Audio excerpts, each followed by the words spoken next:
स्वागत आहे तुमचं माझ्या चॅनलवर. सगळ्यांना श्री स्वामी समर्थ. तर पूर्ण दिवस आपले किचन स्वच्छ कसे दिसणार, हे मी व्हिडिओच्या आपल्या ब्लॉगमध्ये शेवटी सांगणारच आहे. तर त्या अगोदर मी आज काय केलं स्वयंपाकात आणि मला वेळ झाला होता, तरी मी लवकर-लवकर स्वयंपाक केला. ते सगळं या ब्लॉगमध्ये तुम्हाला दिसणार आहे. आणि ह्या चॅनलवर नवीन असाल तर चॅनलला नक्की सबस्क्राईब करा आणि कमेंटमध्ये सांगा हा ब्लॉग तुम्हाला कसा वाटला. तर आज मला वेळ झाला होता कारण मी बाकीचे कामं झाले होते माझे आणि केसाला मेहंदी वगैरे लावली होती त्यामुळे सुद्धा वेळ झाला होता. तर इथं त्यातल्या त्यातच म्हणजे कामात काम आणखी शेवळ्या पण करून आणलेल्या होत्या. तर त्याला पण ऊन द्यायची होती. तर अगोदर ऊन वगैरे देऊन दिली. त्यानंतर कपडे वगैरे धुतले होते आणि इथं त्यानंतर स्वयंपाक करायचा होता. कारण कपडे अगोदर धुवून घेतले कारण ऊन होते त्यामुळे अगोदरच धुवून घेतले.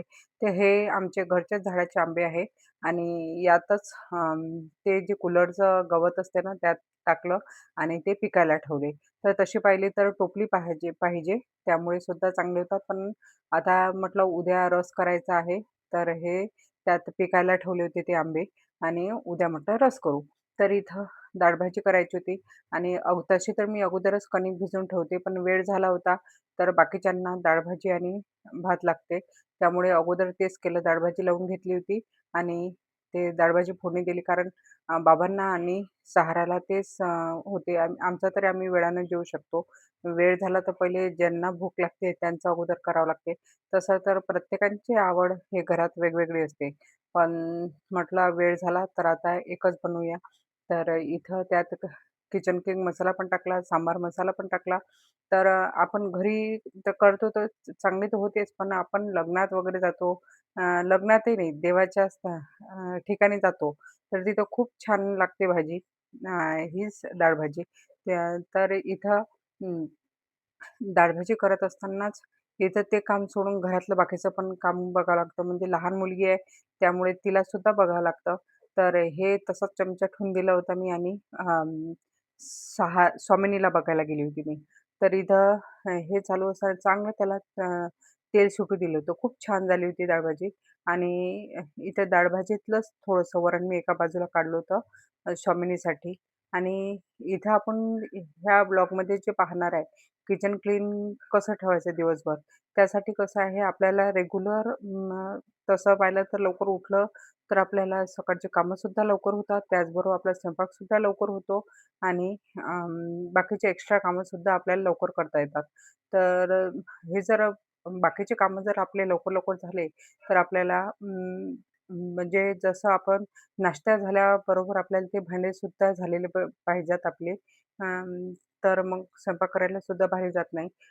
तर कधी-कधी राहून सुद्धा जातात. नेहमी आपण कोणतेही कामं केले तर आपले भांडे तर एवढे निघतात. माझे तर निघतात भांडे. तर त्यानंतर स्वयंपाक वगैरे झाला होता आणि त्यासोबतच माझं चालू होतं आता हे जे इलेक्ट्रिकची मशीन आणली होती, तर शेगडी तर ती पण बेकार झाली होती. तर आता तुम्ही पुढं हिचं स्वामिनीचं पहा काय चालू होतं. मी जसं तिच्याकडे कॅमेरा नेला, तिला दिसल्याबरोबर ती जवळ येते आणि सगळ्याच मुलांचं हे आहे सुद्धा.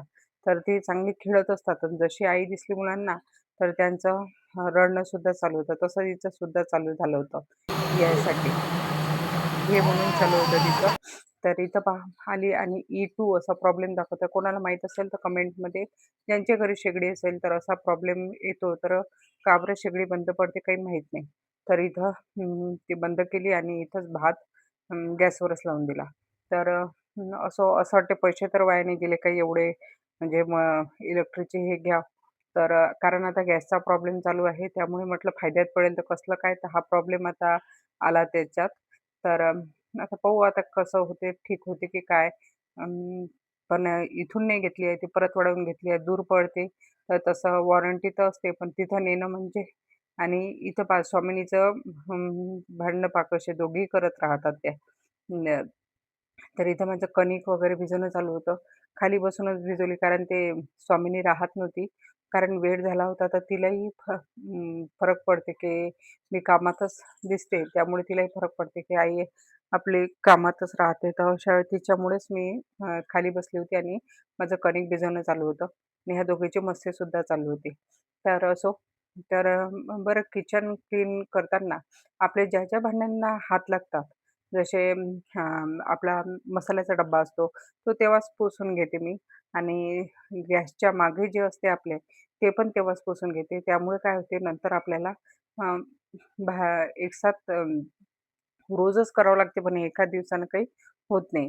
तर इथं 6:00चं चाललं होतं जेवण म्हणजे त्यामुळेच मी अगोदर त्यांच्यासाठीच हे भाजी करून ठेवली होती. डाळ-भाजी आणि भात. त्यानंतर बाबांना सुद्धा पाहिजे होतं, तर एका-एकाला वाढणं चालू होतं. म्हणजे गरम-गरमच बाबांना सुद्धा पोळ्या नव्हत्या पाहिजे. फक्त आमच्या दोघांचंच चालू होतं स्वयंपाक नंतर. त्यामुळे त्यांच्यासाठी लवकर करून घेतला होता. तर इथं पोळ्या वगैरे चालू होत्या आणि कसं आहे अगोदर कणिक भिजवून ठेवली असली ना, तर पोळ्यासुद्धा चांगल्या येतात. तर बाबांना सुद्धा बरं नव्हतं. तर त्यामुळे त्यांना आता वय आहे त्यांचं त्यामुळे ते पोळी कधी-कधी खाते नाही. थोडं हलकं जेवण द्या असं म्हणतात. त्यामुळे ते डाळ-भाजी आणि भातच खाणार होते. तर इथं माझ्या पोळ्या वगैरे चालू होत्या आणि त्यानंतर इथं माझे बाकीचे कामं झाले होते, त्यामुळे फक्त घरात येऊन हेच काम राहिलं होतं. तर त्यामुळे थोडं समाधान राहते, की आपले बाहेरचे सगळे कामं झालेले आहे म्हणून. तर इथं पोळ्या झाल्यानंतर आपला दुसरा टास्क चालू होऊन जातो. तो म्हणजे आता आपला किचन क्लीन करायचा. तर कारण तेव्हाच्या तेव्हाच जर आवरून ठेवलं तर बरं जाते. कारण जेवण वगैरे झाल्यावर नंतर ते सगळं आवरणं जीवावर येते.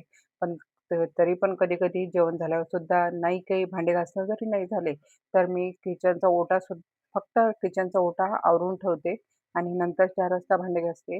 पण ज जास्तीत जास्त तर मी तेव्हाच्या तेव्हाच भांडे वगैरे सगळं क्लीन करून ठेवते. त्यामुळे भारी जात नाही. 4 वाजता आपण म्हणजे आरामानं आपले बाकी कामं करू शकतो. जसं एडिटिंग झालं, काही पण दुपारी करू शकतो. जर नाहीतर मग हे डोक्यात हेच राहते आपले किचन क्लीन नाही. कोणी आपल्या घरी येऊन जाते, पाहुणे वगैरे येतात. त्यामुळे अशा वेळेस जर आपण दुपारीच करून ठेवलं, तर आपल्याला आपलं घरसुद्धा स्वच्छ राहतं. तर इथं मी शेवटी एक साखरेची पोळी केली होती आणि तेव्हाच मग त्यानंतरच चालू झालं आपलं किचन क्लीन करणं.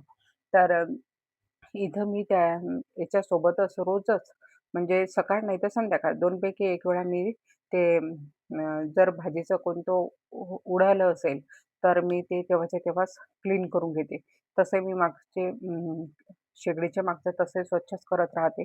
त्यानंतर पूर्ण आवरलं होतं आणि एकीकडे मी भांडे वगैरे ठेवले होते घासायला.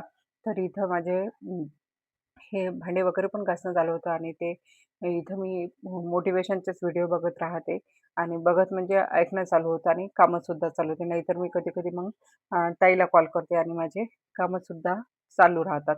तर तेव्हाच्या तेव्हा आपण सगळी फरशी वगैरे पूर्ण क्लीन करून घ्यायची आणि बेसिंग वगैरे स्वच्छ असलं तर आपल्या झुरळ वगैरे काहीच होत नाही आणि आपलं असं किचन क्लीन दिसते. कोणी पाहुणे वगैरे आले तरी आपलं किचन क्लीन दिसणार.